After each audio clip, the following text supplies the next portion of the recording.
Assalamualaikum warahmatullahi wabarakatuh. Salam sejahtera buat kita semua. Saudara-saudara mahasiswa dimanapun saudara berada. Selamat berjumpa kembali dengan perkuliahan pendidikan Pancasila dan Kewarganegaraan. Dan tema kali ini adalah demokrasi Indonesia. Istilah demokrasi berasal dari penggalan kata bahasa Yunani, yakni kata demos dan kratos. Demos berarti rakyat dan kratos berarti pemerintahan. Jadi, demokrasi berarti pemerintahan rakyat. Salah satu pendapat terkenal yang dikemukakan oleh Abraham Lincoln yang mengatakan bahwa demokrasi adalah pemerintahan dari, oleh, dan untuk rakyat. Government of the people, by the people, and for the people. Menurut pendapat para ahli, yang pertama dari Afwan Ghaffar, bahwa demokrasi itu di dalam pemaknaannya sesuai dengan bentuknya. Yang pertama, demokrasi ideal. Yang kedua adalah demokrasi empirik. Kemudian yang kedua dari pendapat Sidney Hall, demokrasi adalah bentuk pemerintahan di mana keputusan-keputusan pemerintah yang penting secara langsung atau tidak langsung didasarkan pada kesepakatan mayoritas yang diberikan secara bebas dari rakyat dewasa. Sedangkan menurut Samuel Huntington, bahwa suatu sistem politik disebut demokrasi apabila para pembuat keputusan kolektif yang paling kuat dalam sistem itu dipilih melalui pemilihan yang jurdil. Di dalam sistem itu, para calon bebas bersaing untuk memperoleh suara, dan semua penduduk berhak memberikan suara. Sementara Strong mendivisikan demokrasi adalah suatu sistem pemerintahan di mana mayoritas anggota dewasa dari masyarakat politik itu serta atas dasar sistem perwakilan yang menjamin bahwa pemerintahan akhirnya mempertanggungjawabkan tindakan-tindakan kepada mayoritas itu. Sedangkan menurut Henry B. Mayo, mengungkapkan bahwa demokrasi sebagai sistem politik merupakan suatu sistem yang menunjukkan bahwa kebijakan umum ditentukan atas dasar mayoritas oleh wakil-wakil yang diawasi secara efektif oleh rakyat dalam pemilihan-pemilihan berkala yang didasarkan atas prinsip kesamaan politik dan diselenggarakan dalam suasana terjaminnya kebebasan politik. Makna demokrasi menurut Plato dan Aristoteles, demokrasi adalah suatu bentuk pemerintahan di mana pemerintahan itu dipegang oleh rakyat dan dijalankan untuk kepentingan rakyat banyak. Yang kedua, demokrasi sebagai sistem politik.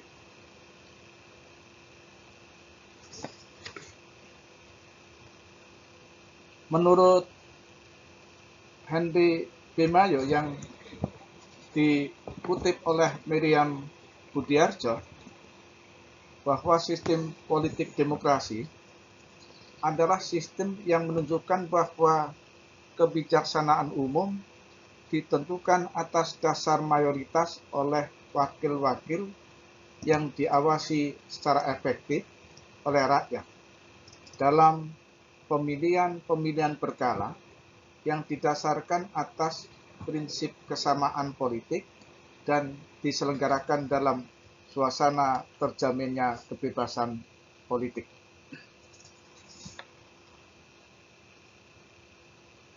Di dalam politik yang demokratis ada prinsip yang ditaati. Yang pertama, adanya pembagian kekuasaan. Yang kedua, pemerintahan konstitusional. Yang ketiga, pemerintahan berdasarkan hukum. Yang keempat, pemerintahan mayoritas. Yang kelima, pemerintahan dengan diskusi. Yang keenam, pemilihan umum yang bebas. Yang ketujuh, partai politik lebih dari satu dan mampu melaksanakan fungsinya. Yang kedelapan, ada pers yang bebas. Yang kesembilan, ada pengakuan terhadap hak-hak minoritas. Yang ke-10, ada perlindungan hak asasi manusia dan adanya pengawasan terhadap administrasi negara.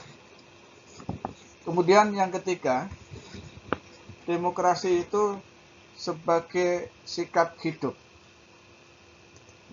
Demokrasi tidak cukup berjalan di tingkat kenegaraan, tetapi demokrasi juga memerlukan sikap hidup demokratis yang tumbuh dalam diri penyelenggara negara maupun warga negara pada umumnya.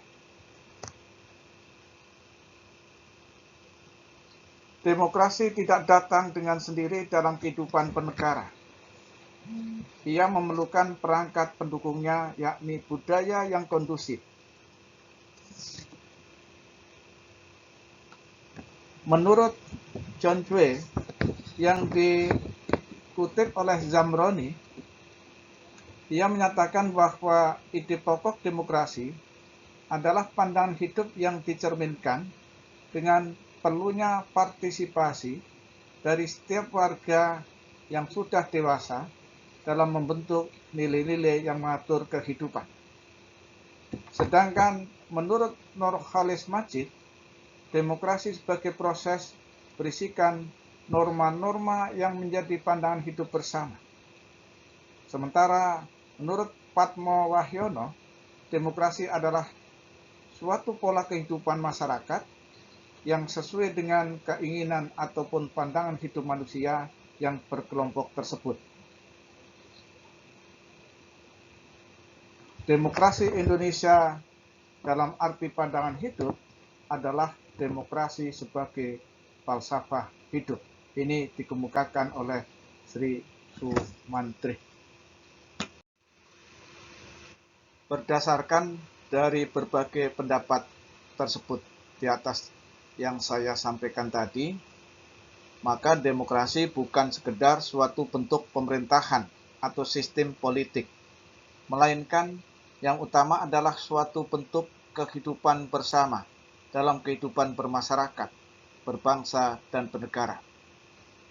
Bentuk kehidupan yang demokratis akan kokoh bila di kalangan masyarakat tumbuh nilai-nilai demokrasi. Demokrasi sebagai sikap hidup di dalamnya ada nilai-nilai demokrasi yang dipraktikkan oleh masyarakatnya, yang selanjutnya memunculkan budaya demokrasi.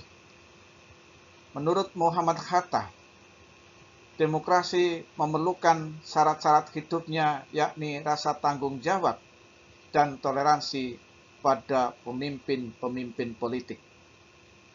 Tanggung jawab dan toleransi merupakan nilai demokrasi yang akan mendukung sistem atau pemerintahan demokrasi. Di dalam kehidupan bersama untuk terwujudnya demokrasi, maka perlu diperhatikan prinsip. Yang pertama, kebebasan dan persamaan adalah fondasi demokrasi. Kebebasan dianggap sebagai sarana mencapai kemajuan dengan memberikan hasil maksimal dari usaha orang tanpa adanya pembatasan dari penguasa. Jadi bagian tak terpisahkan dari ide kebebasan adalah pembatasan kekuasaan penguasa politik. Demokrasi adalah sistem politik yang melindungi kebebasan warganya sekaligus memberi tugas pemerintah untuk menjamin kebebasan tersebut. Demokrasi pada dasarnya merupakan pelembagaan dari kebebasan. Persamaan merupakan sarana penting untuk kemajuan setiap orang. Dengan prinsip persamaan, setiap orang dianggap sama, tanpa dibeda-bedakan, dan memperoleh akses dan kesempatan sama untuk mengembangkan diri sesuai dengan potensinya. Demokrasi berasumsi bahwa semua orang sama derajat dan hak-haknya, sehingga harus diperlakukan sama pula dalam pemerintahan. Prinsip yang kedua, adanya konsep kedaulatan rakyat, yakni kebijakan yang dibuat adalah kehendak rakyat dan untuk kepentingan rakyat. Mekanisme semacam ini akan mencapai dua hal. Pertama, kecil kemungkinan terjadi penyalahgunaan kekuasaan. Dan yang kedua, terjaminnya kepentingan rakyat dalam tugas-tugas pemerintahan. Perwujudan lain konsep kedaulatan adalah pengawasan oleh rakyat. Pengawasan dilakukan karena demokrasi tidak mempercayai kebaikan hati penguasa. Betapapun niat baik penguasa, jika mereka menafikan kontrol kendali rakyat, maka ada kemungkinan kebijakan mereka tidak sesuai dengan kebutuhan rakyat. Dan yang lebih buruk, kebijakan itu bisa terjadi hanya melayani kepentingan penguasa. Prinsip yang ketiga, yakni adanya partisipasi. Demokrasi pada esensinya melibatkan aspirasi masyarakat dalam menjalankan perannya secara aktif dan menentukan dalam proses politik. Partisipasi adalah elemen penting dalam pemberdayaan. Partisipasi tidak hanya berupa mencoblos dalam pemilihan umum atau pemilihan kepala daerah yang dilaksanakan secara rutin. Partisipasi menjamin keterlibatan dalam proses kebijakan, baik dengan melibatkan LSM, partai politik, maupun jalur-jalur lain. Tetapi semua ini harus didasarkan pada asumsi bahwa hak-hak untuk berpartisipasi itu memang sudah eksis dan masyarakat atau warga negara memiliki kapasitas dan sumber-sumber daya yang layak untuk berpartisipasi. Dan pemerintah telah menyediakan jalur-jalur dan institusi-institusi politik. Yang kedua, yang berikutnya ada prinsip inklusivitas atau pelibatan. Setiap individu dipandang setara secara politik. Dengan kata lain, setiap individu diperlakukan sebagai warga negara. Terlepas dari perbedaan latar belakang ras, etnis, kelas, gender, agama, bahasa maupun identitas lain. Demokrasi mendorong pluralitas dan keberagaman, juga mengelola keberagaman tersebut tanpa kekerasan. Demokrasi tidak bisa eksis jika perolehan hak-hak dasar dibatasi secara diskriminatif. Demokrasi juga harus mengawal sektor-sektor masyarakat yang termarginalisasi melalui pelaksanaan kebijakan afirmatif untuk bisa mencapai kesamaan status dan pemberdayaan. Kebijakan afirmatif ini haruslah bebas dari prasangka. Yang berikutnya, prinsip perwakilan atau representation. Dengan mempertimbangkan bahwa partisipasi langsung dalam setiap proses pemerintahan tidak bisa dilakukan secara absolut.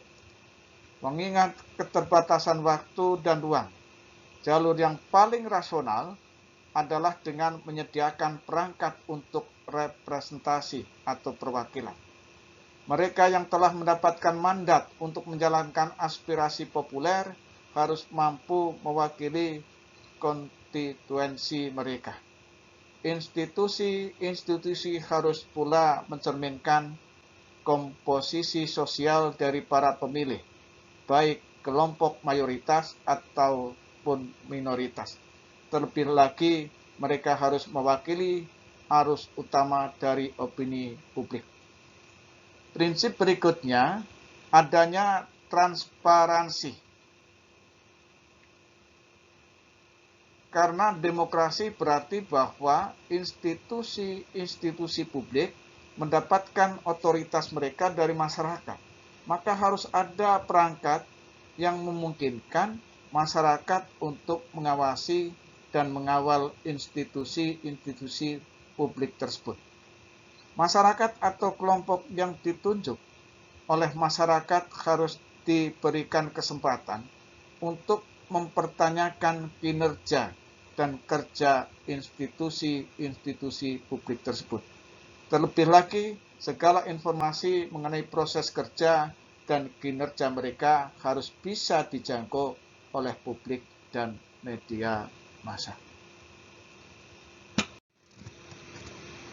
Menurut Muhammad Hatta, di dalam kehidupan bangsa Indonesia, demokrasi telah berurat akar. Bagi bangsa Indonesia sejak dahulu sesungguhnya telah mempraktikkan ide tentang demokrasi, meskipun masih sederhana dan bukan dalam tingkat kenegaraan. Menurut Muhammad Hatta, bahwa desa-desa di Indonesia sudah menjalankan demokrasi, misalnya dengan pemilihan kepala desa dan adanya rembuk desa. Itulah yang menurut Muhammad Hatta disebut demokrasi asli.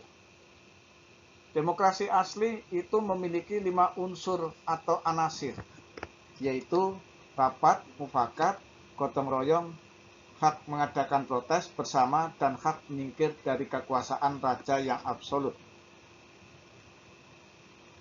Muhammad Hatta lebih suka menggunakan istilah kerakyatan untuk membedakannya dengan demokrasi barat yang cenderung individualis.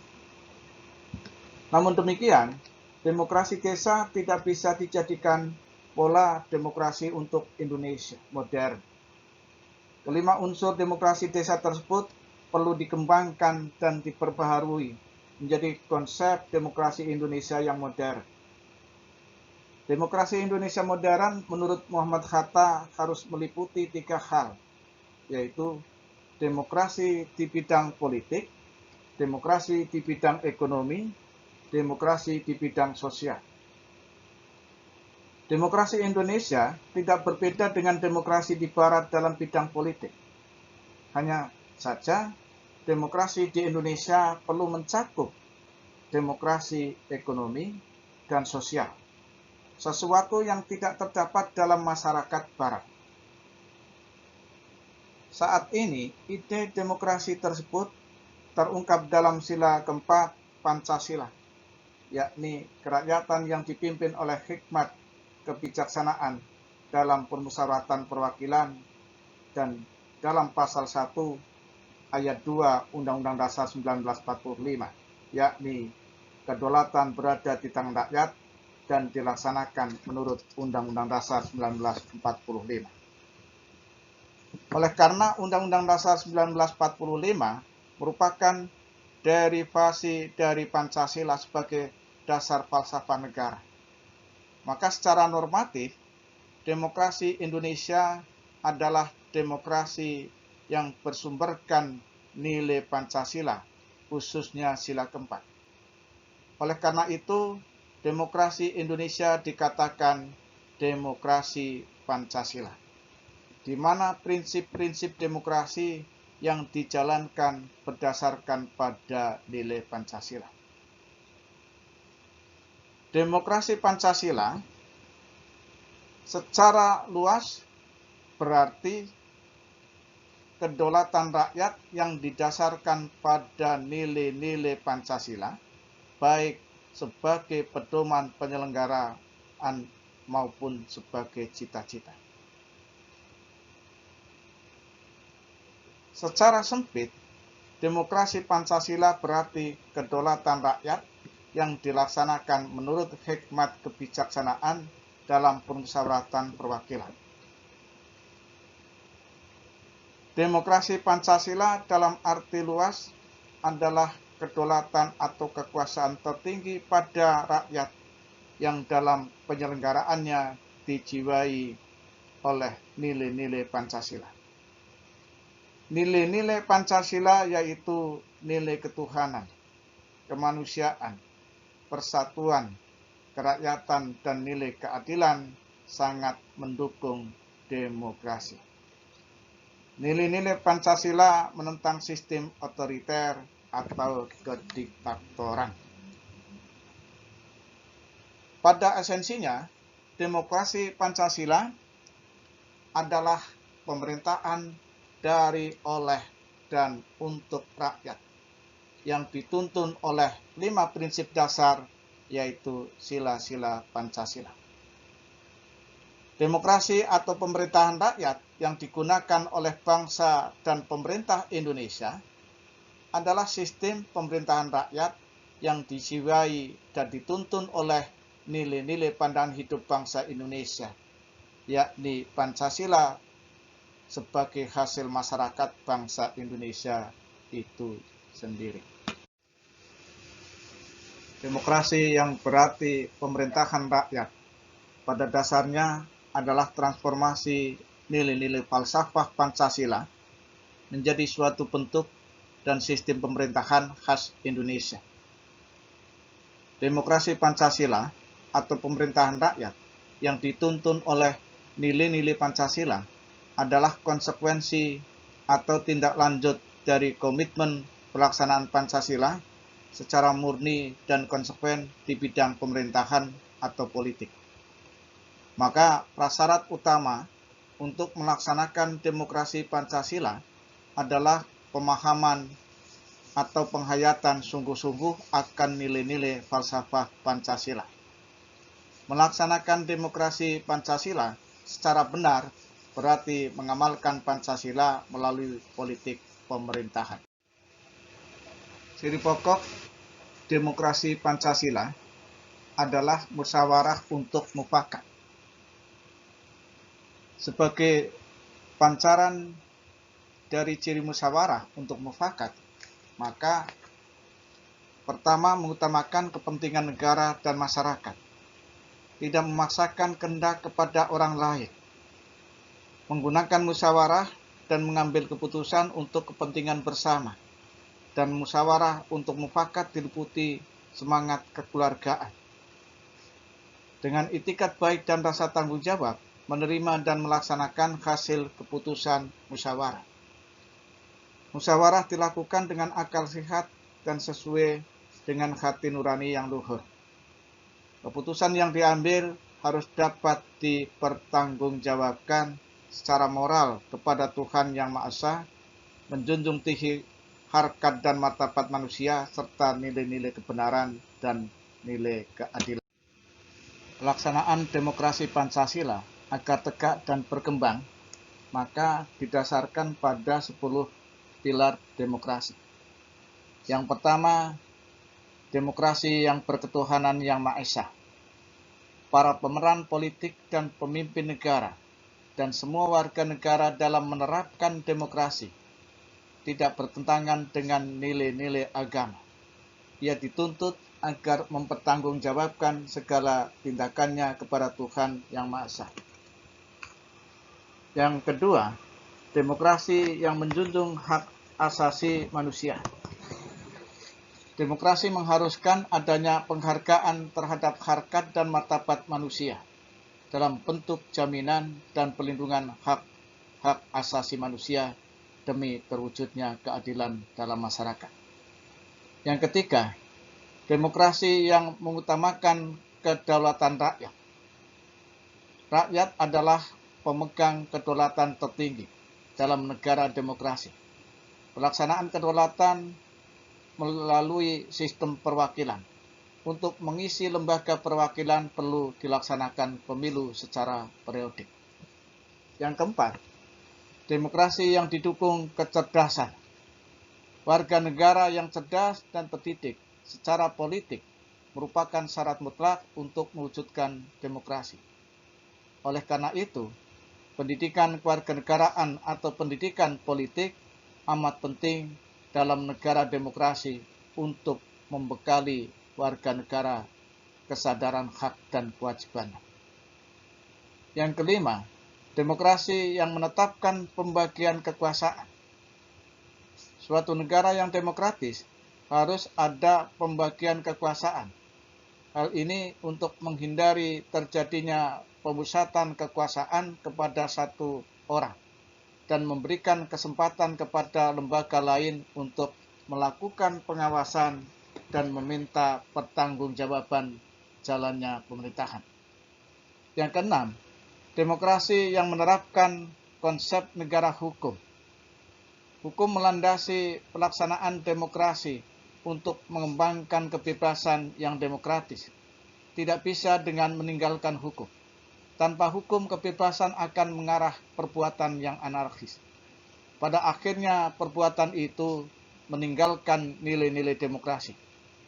Untuk mewujudkan demokrasi yang berdasarkan hukum, tidak dapat lepas dari perlindungan konstitusional, badan peradilan yang bebas, kebebasan berpendapat, berserikat, dan kesadaran kewarganegaraan.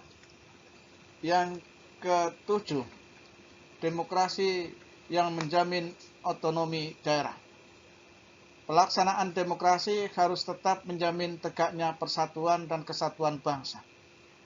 Dengan dilaksanakan otonomi daerah yang semakin nyata dan bertanggung jawab, mengindikasikan paham demokrasi juga semakin berkembang.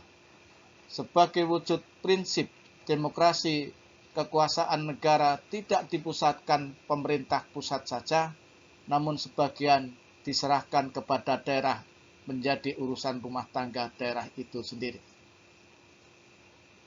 Yang berikutnya, demokrasi yang berkeadilan sosial. Pelaksanaan demokrasi diarahkan untuk mewujudkan kesejahteraan bagi seluruh rakyat Indonesia. Demokrasi bukan hanya politik saja, melainkan juga demokrasi sosial dan ekonomi. Demokrasi sosial artinya demokrasi yang ditemukan dalam hubungan antar warga masyarakat dan atau warga negara. Juga harus dilandasi oleh penghormatan terhadap kemerdekaan, persamaan, dan solidaritas antar manusia.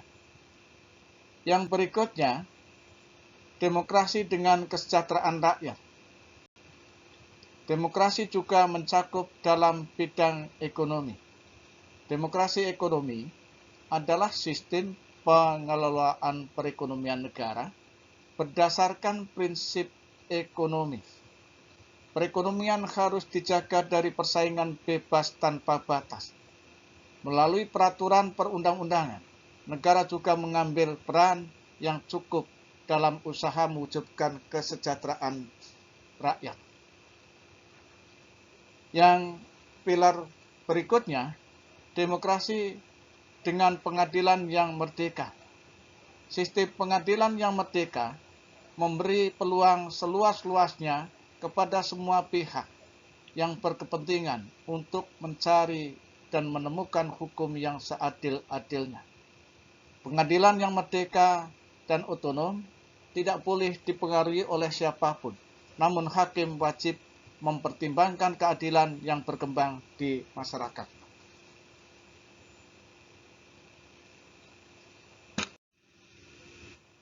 Sejarah pelaksanaan demokrasi di Indonesia.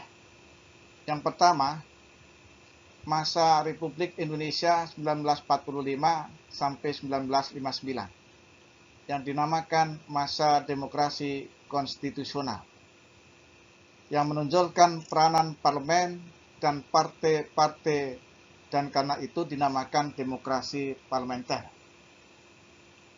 Demokrasi parlementer merupakan masa kejayaan demokrasi di Indonesia, karena hampir semua elemen demokrasi dapat kita temukan dalam perwujudannya pada kehidupan politik di Indonesia, yang ditandai dengan karakter. Yang pertama, lembaga perwakilan rakyat atau parlemen memainkan peranan yang sangat tinggi dalam proses politik yang berjalan.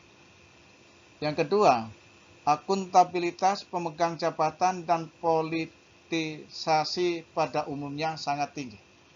Yang ketiga, kehidupan kepartean boleh dikatakan memperoleh peluang yang sebesar-besarnya untuk berkembang secara maksimal. Hal itu dibuktikan dengan sistem banyak partai, sehingga pada saat itu ada sekitar 40 partai yang terbentuk. Yang keempat, pemilu tahun 1955 dilaksanakan dengan prinsip demokrasi. Yang kelima, hak-hak dasar masyarakat umum terlindungi. Yang kedua, masa Republik Indonesia dari tahun 1959 sampai 1965, yaitu masa demokrasi terpimpin yang banyak aspek menyimpang dari demokrasi konstitusional yang secara formal merupakan landasannya dan menunjukkan beberapa aspek demokrasi rakyat. Penyimpangan dalam prinsip demokrasi seperti yang pertama, mengaburnya sistem kepartean.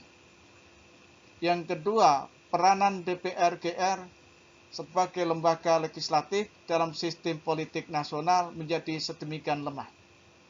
Yang ketiga, basic human rights sangat lemah, di mana Soekarno dengan mudah menyingkirkan lawan-lawan politiknya yang tidak sesuai dengan kebijaksanaannya atau yang mempunyai keberanian untuk menentangnya. Yang keempat, masa puncak dari semangat anti kebebasan pers dibuktikan dengan pemberangusan harian Abdi dari Masumi dan harian Pedoman dari PSIS. Yang kelima, adanya sentralisasi kekuasaan semakin dominan dalam proses hubungan pemerintah pusat dan daerah. Yang ketiga, masa Republik Indonesia dari tahun 1965 sampai 1998, yaitu masa demokrasi Pancasila, yang merupakan demokrasi konstitusional yang menonjolkan sistem presidensil.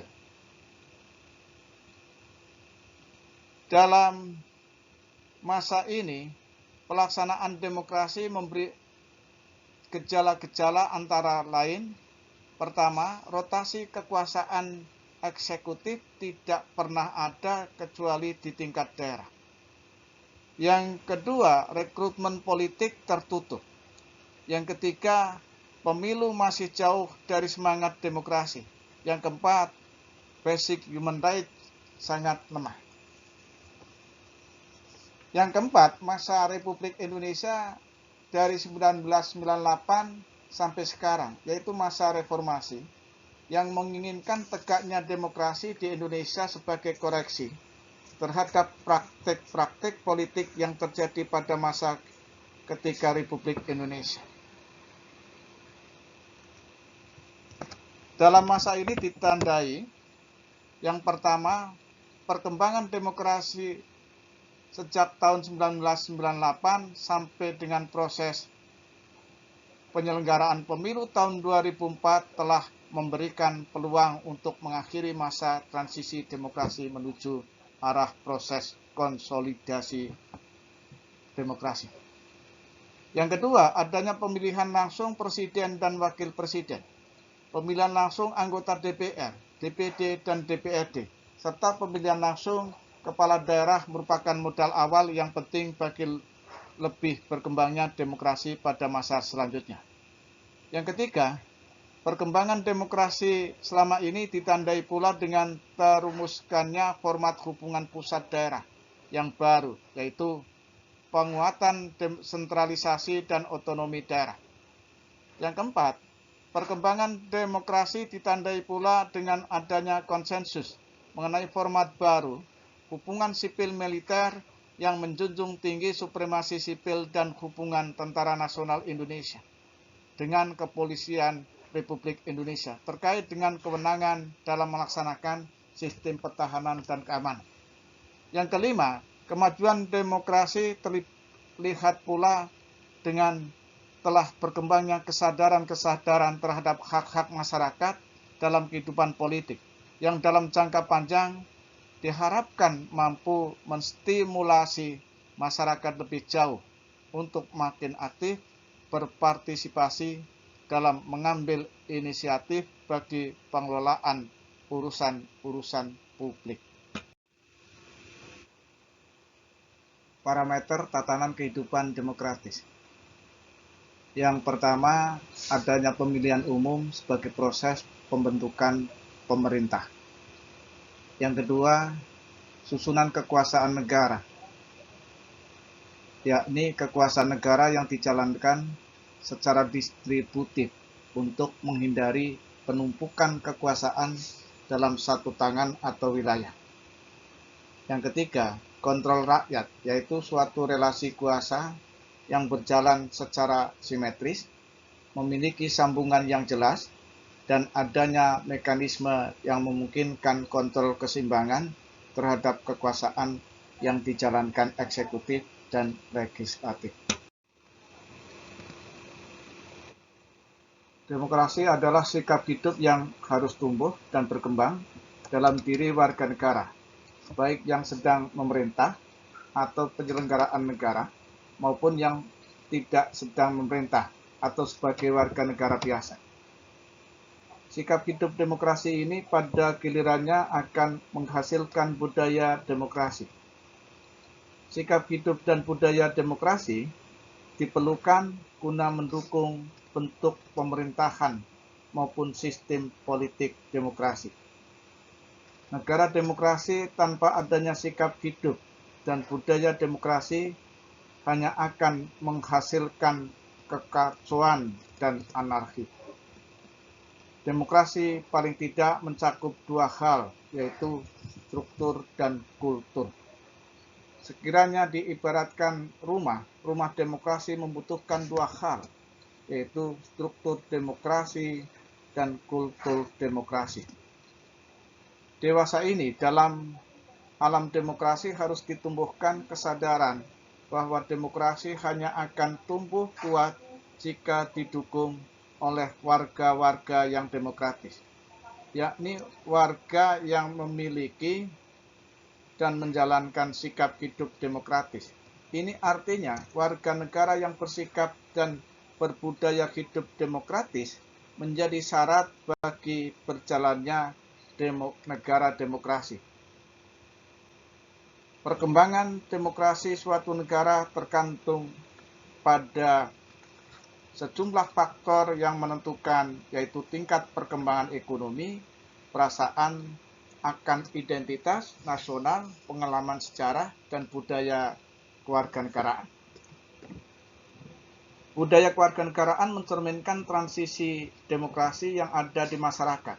Jika di masyarakat tumbuh budaya demokrasi, maka akan sangat mendukung perkembangan demokrasi negara yang bersangkutan. Oleh karena itu, tradisi atau budaya demokrasi di masyarakat perlu untuk ditumbuh kembangkan. Menumbuh kembangkan budaya demokrasi tersebut dapat dilakukan melalui pendidikan demokrasi. Pendidikan demokrasi pada hakikatnya adalah sosialisasi nilai-nilai demokrasi supaya bisa diterima dan dijalankan oleh warga negara. Pendidikan demokrasi secara substantif menyangkut sosialisasi, diseminasi, aktualisasi, dan implementasi sistem nilai, konsep, dan praktek demokrasi melalui pendidikan. Pendidikan demokrasi bertujuan mempersiapkan warga masyarakat berperilaku dan bertindak demokratis melalui aktivitas menanamkan pada generasi muda akan pengetahuan, kesadaran, dan nilai-nilai demokrasi. Pendidikan demokrasi pada dasarnya membangun kultur demokrasi yang nantinya bersama dengan struktur demokrasi akan menjadi fondasi bagi negara demokrasi. Menurut Zamroni, pengetahuan dan kesadaran akan nilai demokrasi itu meliputi 3 hal.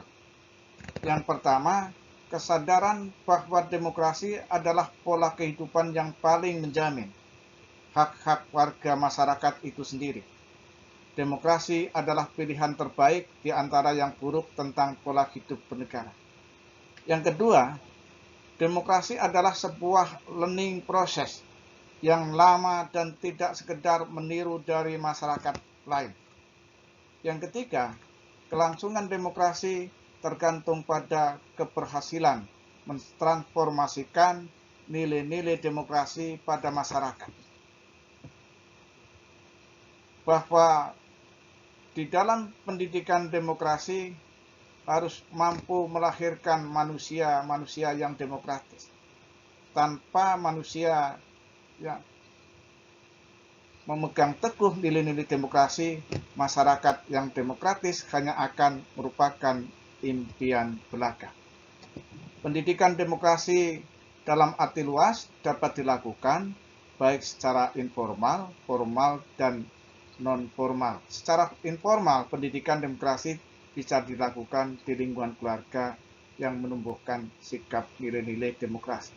Secara formal dilakukan di sekolah dan secara non-formal dilakukan melalui lembaga kemasyarakatan. Sekian perkuliahan kali ini dan tak lupa saya ucapkan terima kasih. Wassalamualaikum warahmatullahi wabarakatuh.